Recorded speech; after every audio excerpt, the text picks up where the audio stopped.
Welcome to our second episode of Founder Talks, real stories from founders that build, break, and rebuild. Today I'm joined by Kris Jones from Magic Sauce, and we are going to talk about his journey on building the product that is now used across 4 continents.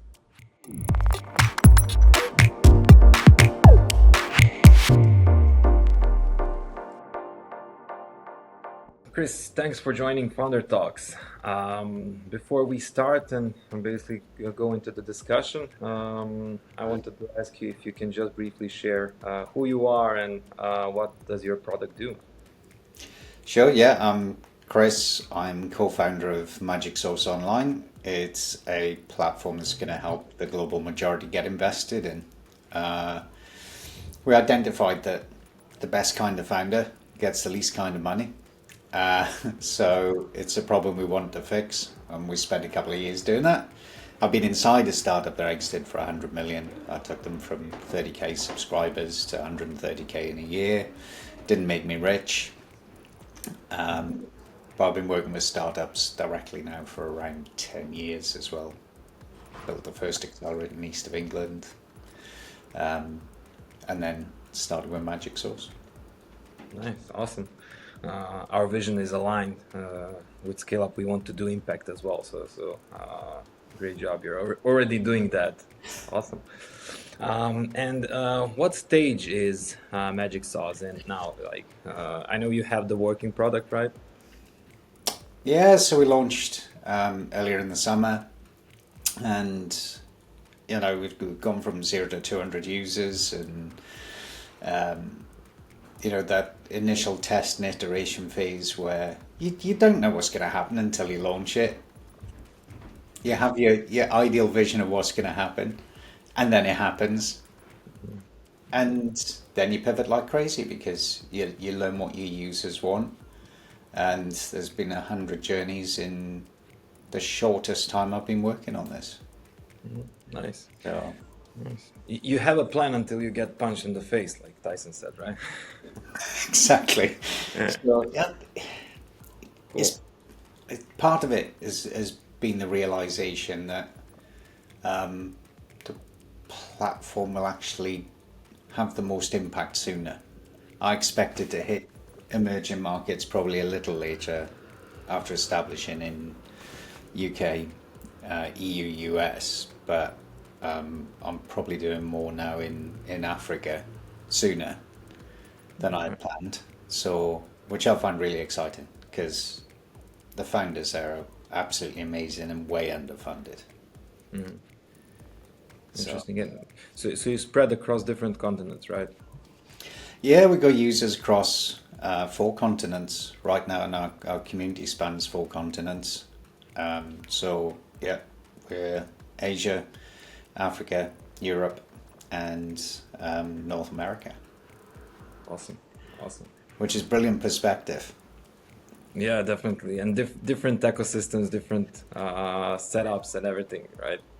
And they all meet each other weekly, and that's the bit where I guess more magic has happened than I expected as well. That insight that everybody gives each other on local markets, and you know, and then you start to see commonalities of problems across ecosystems as well, because everybody thinks the problem's unique to them within an ecosystem, and it's so many aren't. Yeah, definitely. But Definitely. That's super interesting. Like whenever I meet some experts that are coming here in Sarajevo from San Francisco and such, they see so many things here in Balkan ecosystem as to early days in San Francisco, and a lot of them are thinking like everyone aspires to be part of SF scene, while you should start with your own ecosystem, right? And apply the things that were done in SF and other more mature ecosystems, so to speak. And you're firsthand there, like having all of those stories and insights. That's cool. yes, see, even Brad Feld with his first book, Startup Community, Hmm. said that you could replicate SF anywhere because he did it in Boulder. That one. Hmm. Then he released the book a few years later in Startup Community where they went, yeah, I was wrong.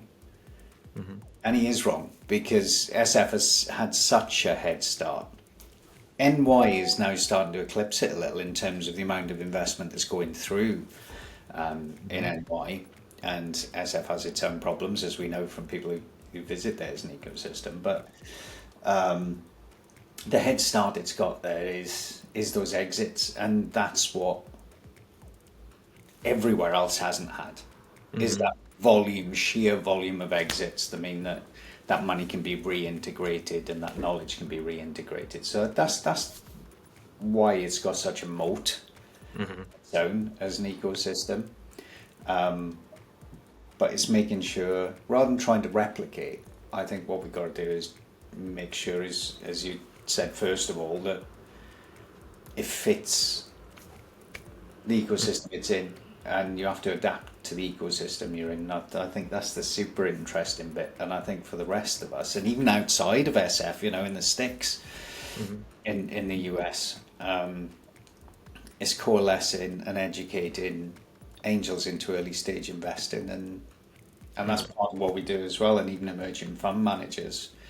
So we've got plenty of those within the platform as well, and they've had, you know, some great learning and stuff from within those communities and those networking meets to learn where to find their LPs and what to do, how to run a fund even, and how to bring through local ecosystems rather than falling into the same trap of investing in the same people, because it needs to change. That cycle needs to change. Otherwise, underrepresented founders will never get invested in. Yeah, definitely. I think you touched already the kind of the why Magic Sauce exists, right? But how did you get the idea to build Magic Sauce? And also you covered problems, but if you can just list down the problems that you're trying to solve with it. Yeah, that's a quick and easy one, that one. It was something I spotted having an accelerator in the 2010s, late 2010s. And I've noticed two things. One, that founders made the same mistakes, early stage founders made the same mistake every time in terms of their prep and proposition. And number two was underrepresented founders found it harder to get capital.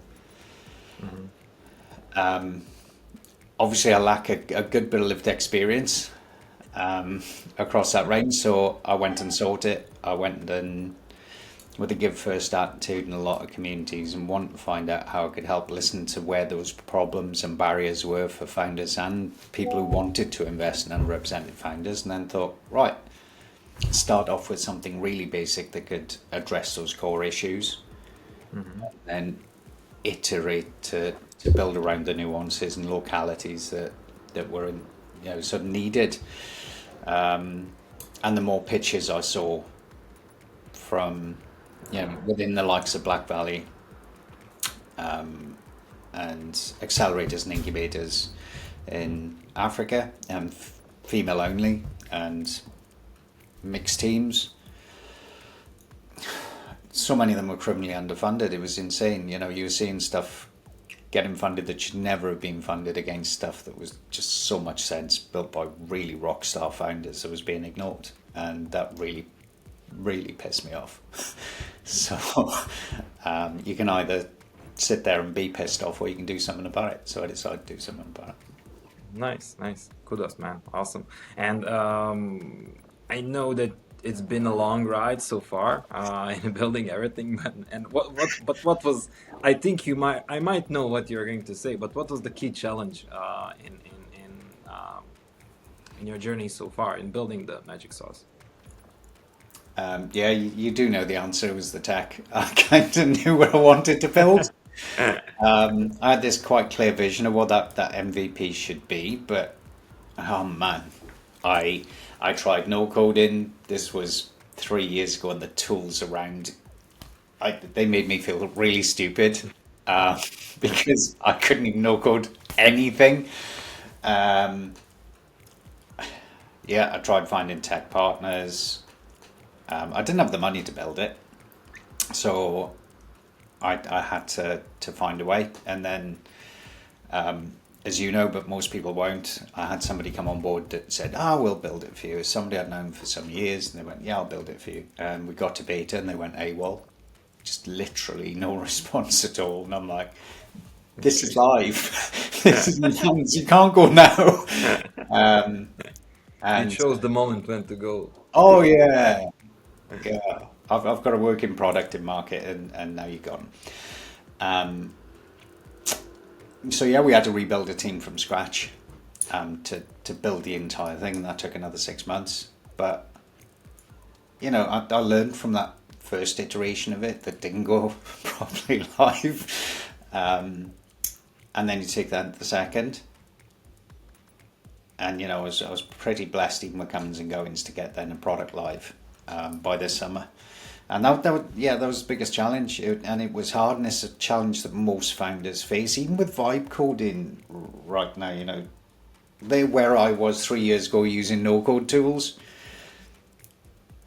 Not every founder is predisposed to be able to build, you know, a no-code or vibe coded Yeah. product, because they might get something out, but yeah, it's you wouldn't build a house, would you? Not having any experience as a builder. Yeah, definitely. Imagine in your own mind what that would look like, and Mm. that is pretty much the product. It may even look all right on the outside, but everything else will be absolutely screwed. You know, there'll be no plumbing, there'll be no heating, there's something missing somewhere. So, Yeah. um, I like the analogy. Yeah, mm, definitely. Awesome.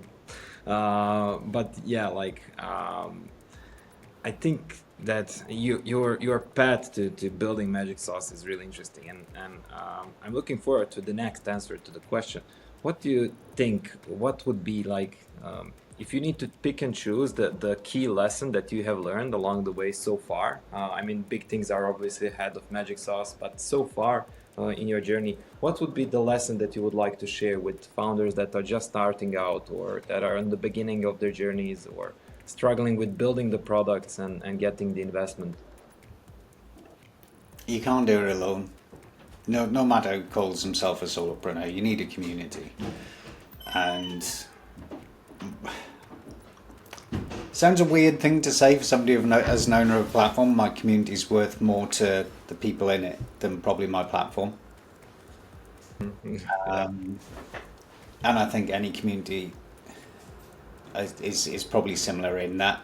But ours is so active, so supportive, and I think because it's mission led, people, even if they're in relatively competing spaces, help each other out.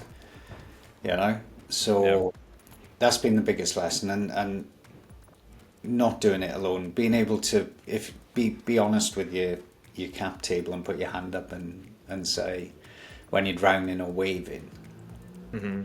Yeah. so people know exactly what's going on, and being vulnerable and honest in amongst your own community as well with all those members, and being able to be who you are, because it ignore the hustle culture Mm.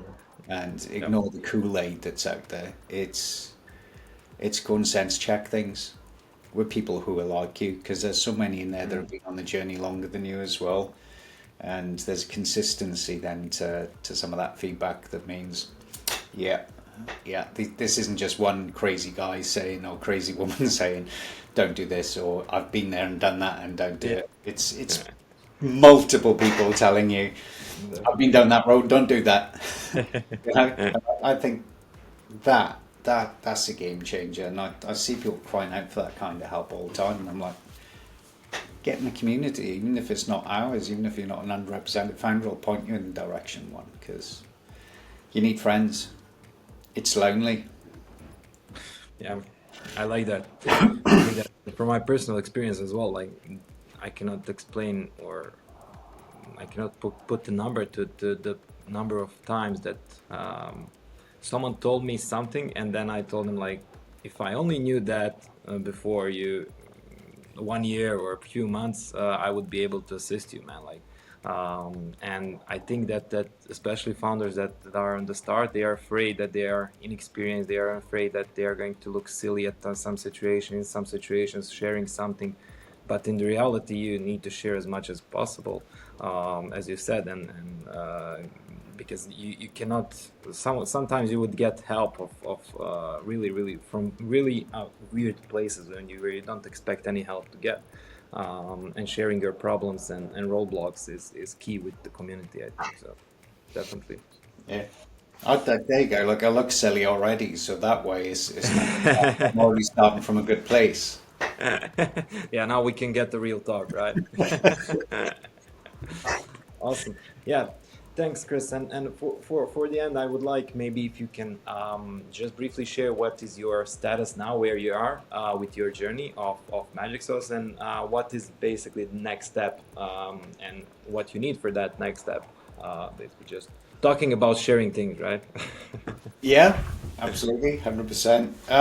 We're in a good place now. I think we have that kind of clarity to move forward. We're now in the middle of training our AI me, Feral. Nice. Interesting. Feral chose its own name. And, it's so right. It fits. It fits. We're all feral, and I'm happy with that. So yeah, we just need to get more decks into the platform because we're learning. The original purpose, and again, this is that discovery piece. I did it originally just to get to review decks like I did, because I've helped so many founders get invested in. I just thought that, right, let's train feral like me, and then out of it, we start to learn so much. We're now able to, just through those indices, start to learn what mistakes people are making first by continent, and where the consistencies are in those mistakes. So being able to train that model is great because the platform's free for first 30 days, UK, US, EU. It's only 25 quid a month thereafter. Unlimited deck reviews. We want to get people into that, to help train that model. Our funding round, we're 165 out of 300, so we've got 135 left of that funding round, which is great.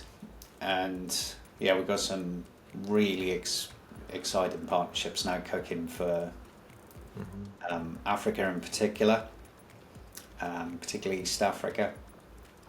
And yeah, so we're looking for more partners across African ecosystems and emerging nations. Another exciting one cooking up in Pakistan. Interesting. Yeah, which is excellent. There's loads of incubators there, but not many accelerators. Effective ones led by people who've been there and done it. So this is where we want to help fill that gap as well. Not just me being a talking head, because that doesn't work. I think it's more the community. They can become part of it, get folded into it, get their deck reviewed, and become investor ready. 60 hours worth of learning there for them too. So yeah, I think that helps. So key thing we're looking for is investors who want to invest in underrepresented founders, users that bring their deck reviews in so we can review them to death and start to learn and share them with communities as well, and with people like you. So you guys help so many founders as well, so we can share some of those lessons with you as well, where people are falling down in terms of their investor readiness and their journey, because you support loads of underrepresented founders yourself. So that's what we want to do, because we do give back. This isn't just something we'll keep in-house. This is something we want everybody to learn from, so we can all support each other. Awesome. Great. Yeah, and data is everything, right? If we have data, we know where to act and how to act. So awesome. Great. It was great chatting with you, Kris, and thanks for joining our founder talks. And I wish you great success with Magic Sauce. I know that you're on the right track, so just keep it up. And thanks for joining us. Likewise. Thank you, Adi. Thanks for having me on. Thanks. Bye.